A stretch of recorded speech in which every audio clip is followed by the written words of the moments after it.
Hey guys, welcome back. So we are finishing spring break. We're coming back and we are starting with a completely new unit. So we are done with everything that's in Unit 1. You're going to notice on the blog that there's a new section that's in bright yellow on the agenda in the blog that says post-spring break. And then if you go into the personal fitness tab at the top next to the agenda, so personal fitness at the top, you're going to see that when you scroll through that, you're going to now see a new section that says Unit 2. And that's going to have everything that you're going to need in it for Unit 2 as far as files and different Word documents or PDFs or PowerPoints. Everything's going to be right there. But of course, always ask me questions. So if we were in class today, I would be letting you know that we're doing a new unit, and then I would also be handing you a packet of notes, okay? So I would be handing you something like this, which you've seen before, with a stapled copy. They would be front and back. It would have lots of blanks, and sometimes I throw in diagrams and extra little worksheets like this. So that's what Unit 2 is going to look like. It is over cardiorespiratory endurance. So this is what the PowerPoint for this unit looks like. There's 2 of them. I'm only going to show you this one right now because the next one you don't need for a long time. Okay, so right here is the cardiorespiratory endurance PowerPoint. So when you pull it up, it'll look like this. And then the notes part will look like this. So they're going to be regular blank notes like you would get in class. With this, what you're going to do, you're going to say either I want to type it in, so you can type right onto the Word document. Yours is going to have that little yellow thing up there. You're going to have to click Enable Edit, okay? And then what you're going to have to do now is either type in your answers, or if you have a printer and writing works better for you, go ahead and print them off. But if printing does not work for you, you're going to want to backspace all of these little lines and then just type your answer in as it would be on any other Word document. This is going to be just a daily formative grade. You're not going to turn these into me every single day. We're going to wait until the entire packet is complete. Once the entire packet is complete, then you will share it with me. Well, Coach, what if I decided not to type? Just shoot a picture over to me via email and just make sure it's labeled that it's your Unit 2 notes. If you're going to do it this way, we're going to come up to the top where it says share. I know that a lot of you guys need a little bit of a refresher on Office 365 and how to share stuff. So right here, Office 365, will bring you up here to the share button at the top. Okay, you would click it and this would come in. Okay, if it's asking about your OneDrive Cobb County Schools, that's what you want. Okay. If it's asking you to put in some kind of username and password and you're like, what the junk? I don't know my username and password. It's how you log on at school. So if you were to go into the computer lab at school and log on and use a username and password, it's the same here. Okay, so your username could be your lunch code.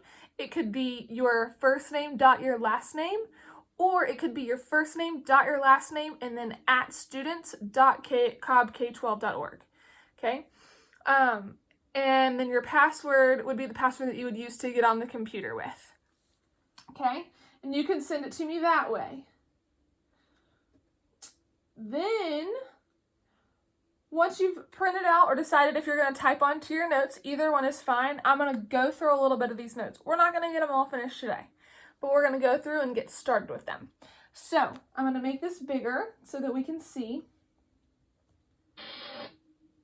There's some sound effects. All right, so cardiorespiratory endurance. Okay, we know that this is going to be obvious by this picture. It's going to have something to do with our heart. Might have some stuff to do with like veins, maybe our lungs, maybe arteries, if we know what that is. We might talk about some oxygenated blood or deoxygenated blood. We might talk about how exercise affects all of this, and how just different people's are going to react differently to cardiorespiratory endurance. So, here we go. We are going to start with the first slide. Okay, cardiorespiratory endurance. Remember on your notes, if it's in red, there's probably a blank that goes along with it in your packet, okay? If I start to point down at my packet, it's because I have my packet right here. All right, so we are going to define what cardiorespiratory endurance is. So cardiorespiratory endurance, it is the ability of your body to work continuously for a period of time. So your body doing some form of work for a long time. That's all that cardiorespiratory endurance is. And yes, that is a slightly more subtle definition than I could probably give you some elaborate scientific definition, but for our class and our purposes, this is all we need to know. Okay, so it's the body's ability to do work for a long period of time. Why is this good for us? Well, there's a couple of benefits that are listed over here that we're going to touch on. It can actually increase your energy. So you're telling me that if I do work, I expend energy, I use up some of my energy, I'm actually going to gain more? Yes, it's just how our body is going to work, okay? It might even decrease some of the stress that you might have in your life, or it might even just make you look and feel better, okay? I know we just went on spring break, but I mean, hey, it's going to be pool season and beach season soon, right? We're going to be able to go to those places soon. Got to get ready for those. So, cardiorespiratory endurance, a benefit of that is to have yourself looking and feeling better, okay? All right, our next section. All right, aerobic versus anaerobic. These two words are very similar but have completely opposite meanings. They're opposites of each other, okay? So aerobic is that first one that we're going to talk about. You're going to see they're broken down on your notes. Aerobic is first, anaerobic is second. All right, so aerobic, it means continuous activity. So you're doing something continuously that requires a big or a large amount of oxygen in order to be carried out. So aerobic means with oxygen. Oxygen is required. Then we have aerobic strength. What is it doing to help us? It is going to strengthen the heart, the organs, and the lungs. Okay, we are going to specifically talk a whole lot in this unit about both the heart and the lungs. So aerobic is used to strengthen the heart, the lungs, and other organs. Top aerobic exercises. So what type of exercises are you talking about? Okay, so aerobic exercises would be things like rowing. Okay, you've seen in the Olympics where there's a bunch of people in the one long boat and they're doing the rowing back and forth together. That's what that is.